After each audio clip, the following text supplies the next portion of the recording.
recollections may vary. A royal recap. I'm Kinsey Schofield and back by popular demand. Looking nice and fresh from a little trip, I might say. Maureen Callahan, I missed you. Every time there's a big royal story, you and our friend from Southern Charm are my first text. I know, it's great. I never miss a minute. I mean, I think, was it yesterday you texted me? It was like, I know you're in the UK. I'm on the East Coast, so it was like Super Bowl Sunday madness all day, but Meghan Markle managed to pierce through somehow. Well, Donald Trump doesn't bite his tongue. Let's talk about what Trump said really quickly before we get into. We have a huge list of things to discuss. But the Daily Beast suggests that Donald Trump is using Meghan, as a way to divert from the fact that he did say that he would not protect Prince Harry if there were issues with his immigration status, if he lied on his papers for entry. I just thought that was Donald Trump being Donald Trump. I didn't feel like there was anything sinister going on, any bigger plot. What do you say about that? I mean, are you referencing the comment he made over the weekend Yeah, about, she's terrible. so this was amazing. And again, like if you think Donald Trump cannot cross the aisle, this comment alone is proof that he can. When he was asked whether he would open Harry's visa file and look into deporting him if he lied on his application about a little drug dabbling, what have you, he said, I'm not going to do that. Harry's got enough problems. His wife is terrible. I mean, a beautiful encapsulation of the problem. Why add to this guy's miseries? Dramatic montage of Meghan Markle's cringe-worthy speech at the Invictus Games, Harry and Meghan's excessive PDA, and Donald Trump calling Meghan terrible. Text on screen. Meghan Markle humiliates herself at Invictus. Trump arrows her terrible behavior. Ladies and gentlemen, we have yet another Meghan Markle PR disaster to break down. The Invictus Games, a powerful emotional event meant to honor wounded veterans, was completely overshadowed by Meghan Markle's obsession with the spotlight. Instead of focusing on the incredible athletes and their inspiring stories, we got Meghan turning this into an awards show performance. And if that wasn't bad enough, Donald Trump just came out swinging, calling Meghan terrible, and basically saying Harry has enough problems as it is. Yeah, exactly. We also heard Eric Trump say right before the election that he didn't think that his dad would deport Harry because he said nobody cares about Harry. And I thought I keep stressing that when people ask me, "Oh, do you think he's going to get deported?" I'm like, Eric Trump told us no one cares. I think that was code for we don't care. I mean, I think nobody cares, but I also felt like that was code for the Trumps don't care. Yeah, we'll talk about it if you ask about it, but look at the way that Trump has just plowed through the first month of his presidency. He has an agenda. Prince Harry and Meghan Markle are just not on that agenda. Remember in his first term, he also commented on Harry and Meghan Markle. What did he say? I could never forget it because I thought it was so funny, and here I am forgetting it. Was it the time he said she was nasty? He said she was nasty, but he also said something. It was something along the lines of he's got his hands full, Yeah, yeah, very much know, so. Yeah. with this one, and I'm not going to add to his woes similarly. I also think it's a very smart play because let's say he did deport Harry. I mean, it elevates Harry, right, to a real national issue, which he's Martyr. not. Martyr and victim. Martyr and victim. And then where is he going to go? He's going to become the royal family's problem again. And I Mhm. think Trump is such a monarchist and an admirer of the royals that he would never do that to them. So he's happy to let them languish out in Montecito. Did you know that Melania and the king have been pen pals for years? Isn't that so cute? I had no idea. Isn't that so cute? I just imagine them, dear diary, but sitting at the table writing each other. Melania talks about it in her book. But yes, to your point, That's so why would funny. Trump jeopardize that relationship that they clearly have by hurting, no matter what anybody says, hurting Harry hurts the king. and Donald Agreed. Trump is not going to hurt the king, no matter how Prince Harry got into this country. But question for you: are you still curious as to whether or not he lied on his visa application? Would you still like that information? And if he did lie, do you think that that's something that we might actually see revealed under the Trump administration, because it was the Biden administration that fought so fiercely to keep that information private? Kinsey, honestly, I'm only interested in actual mysteries. I don't think there's any mystery about what's in that file. Harry's not that deep. He probably has a drug history. He lied about it. Not that big of a deal. I don't care. JFK files, I could talk to you about that all day long. But what's in Harry's little thin visa filing? This underemployed middle-aged man who's just flailing about from failure to failure. I don't think it's a deep dive into what's in there. Did you see hours after President Trump's comments, Prince Harry said on the Invictus stage during the opening speech, he was talking about weak moral character, and some people some people are saying that that's Prince Harry trying to lash out at Donald Trump. To which I'd say, I've seen you in a Nazi costume. Might want to sit this one out. Do you think that that was a swipe at Trump, weak moral character? Why are you talking about weak moral character? You're there to hype up a bunch of athletes.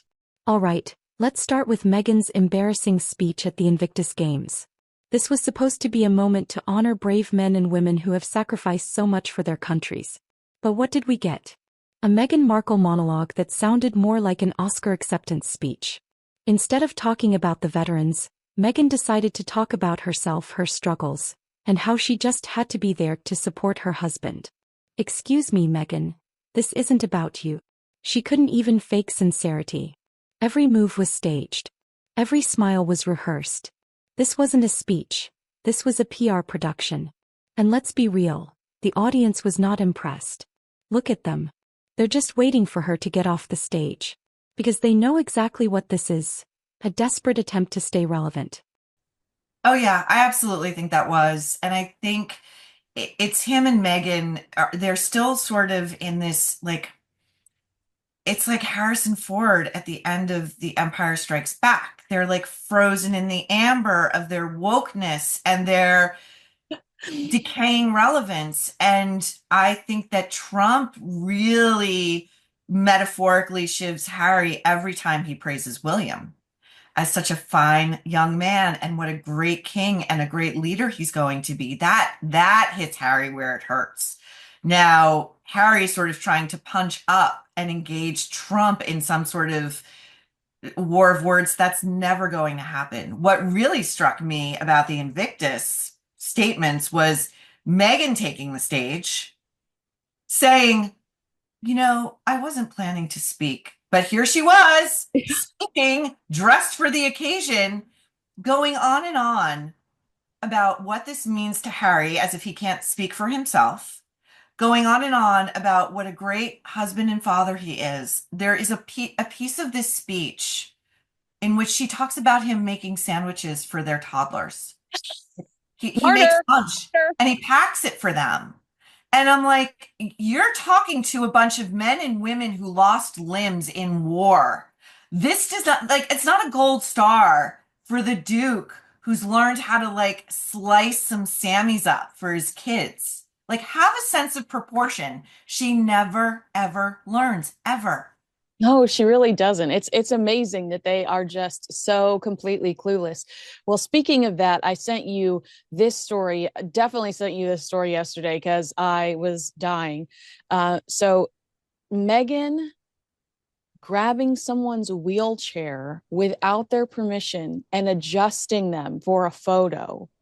The woman is so startled because she's mid-conversation and Meghan swoops up behind her. The woman is so startled, she stops talking and is like, what's going on?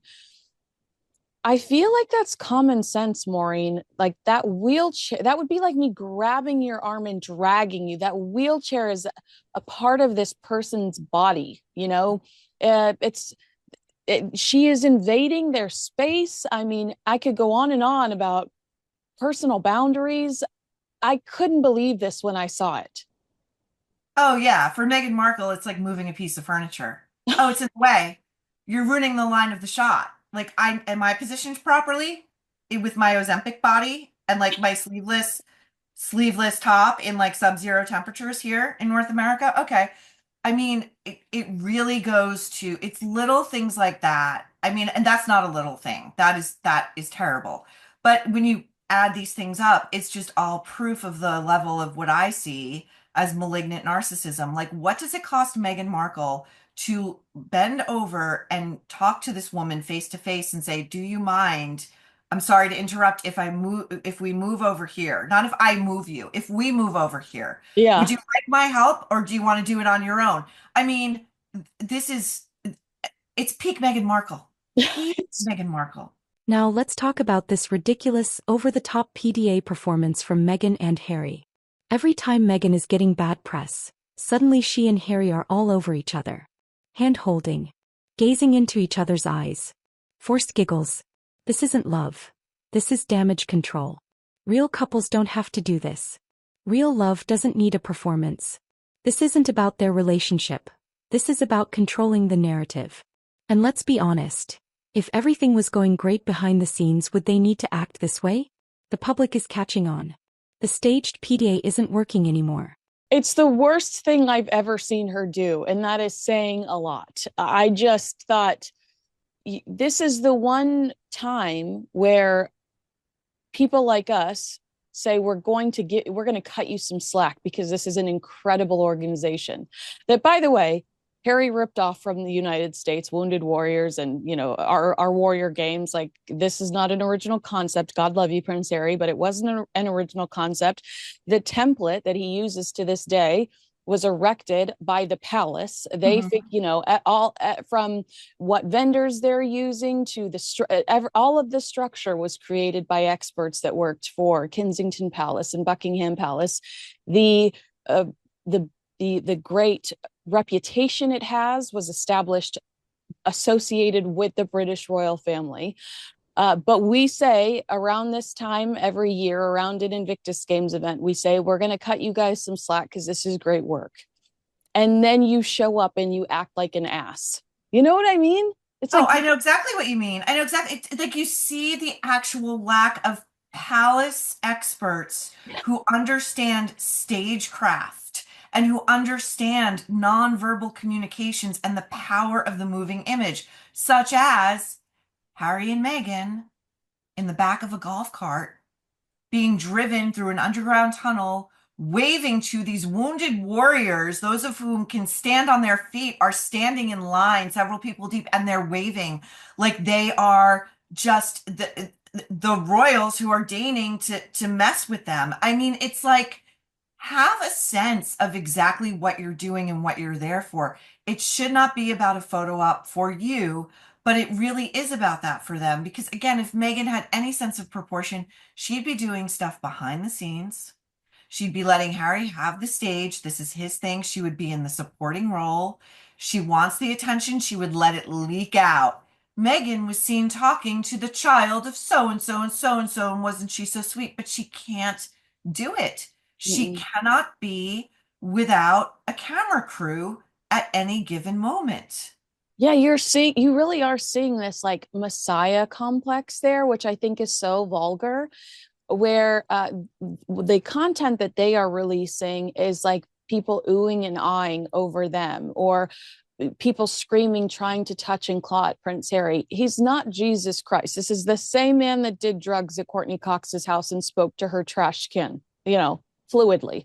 I think that is one of the things that has really made me uncomfortable this Invictus Games. This is the first winter Invictus Games. That should be what we're talking about, how exciting it is. But instead, we're talking about how gross it appears that they're the way that they are trying to position themselves. Prince Harry should be trying to talk to him one-on-one. Like, man, I've seen combat too. I'm so impressed with what you've done. Thank you for your service. But he's talking down to these people, and it feels like, and we talk about this a lot, another marketing exercise by the Sussexes.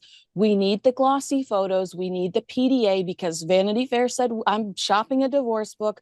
We need the Mhm. great video because we're going to use this in our marketing materials for the next 12 months. That's all that this looks like to me. And that's gross. This right here. This is the moment that tells you everything you need to know. Donald Trump, a man who is not afraid to speak his mind, just called Meghan Markle terrible.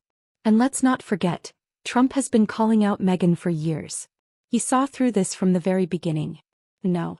Even more people are waking up. And what about Harry? Trump says he's got enough problems, which tells you everything. Even Trump sees that Harry is trapped in a nightmare. And folks, this isn't just about Trump. This is about world leaders, the media, and even Hollywood starting to see Meghan for what she really is. And for Harry, that spells trouble. For years, the media protected Meghan Markle. But now, even liberal outlets are starting to question her. Because you can only fake it for so long. You can only play the victim, stage PR moments, and hijack events for your own gain before people catch on. And that's what's happening now. Even the press can't ignore how self-absorbed Meghan is anymore.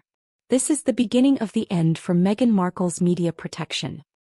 Yeah, and Megan needs the dopamine hit because she got smacked down for doing her disaster tourism after the LA wildfires. Her Netflix show has been put on pause. Will it debut on March 4th? I don't know. I don't know that Netflix doesn't use this as an excuse to delay, and then finally just cancel it. Yeah. So I think that we're seeing this sense of increasing desperation, and it's no accident, I think, that Harry and Meghan are valorizing themselves on the backs of these wounded warriors who really, they should be using their platform to promote their stories and their needs. It's not Yes. the other way around.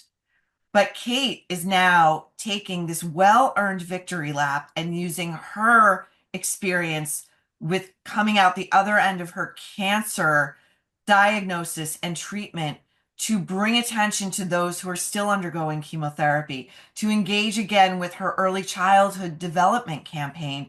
These are things that people really, truly appreciate about Kate because it's genuine and it's authentic. Did you see that little clip, or did you send that to me of Kate like getting out of that SUV and running to Talking to say the hi little to the girl. child Yes, who had yes, been waiting for hours for her? I yes. mean, that was a very sweet, sweet moment, and it was, you could tell it was genuine. Absolutely. Well, you mentioned earlier this lack of palace etiquette, and this you could just tell that um, Harry and Meghan are real green, mostly Meghan, but just really green. And Tom Quinn has that new book coming out. It's called Yes, Ma'am: The Secret Life of Royal Servants by Tom Quinn. I know I sent you a very long list of highlights from what I've read so far. But did you have anything that stood out to you specifically?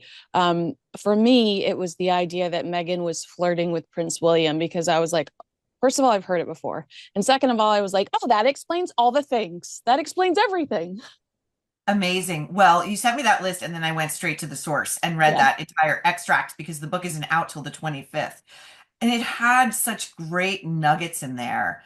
And the William stuff was very interesting. I mean, I thought that the author took pains to sort of be almost overly kind to Megan in a lot Yes. of the retellings. Mm-hmm. And that seemed a little suspect to me. I Well, don't here's the disclaimer I gave when I've been talking about it. He clearly says I spoke to this person that was close to Meghan Markle.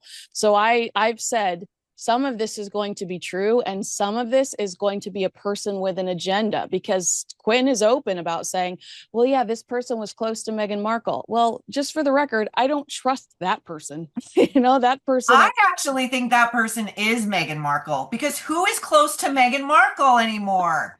Who? Harry. Nobody. She is the Royals version of Taylor Swift. Like it's all tracking up. I think that what struck me a lot was the difference. You're right about the William thing. You're absolutely right. I think she got one look behind the curtain.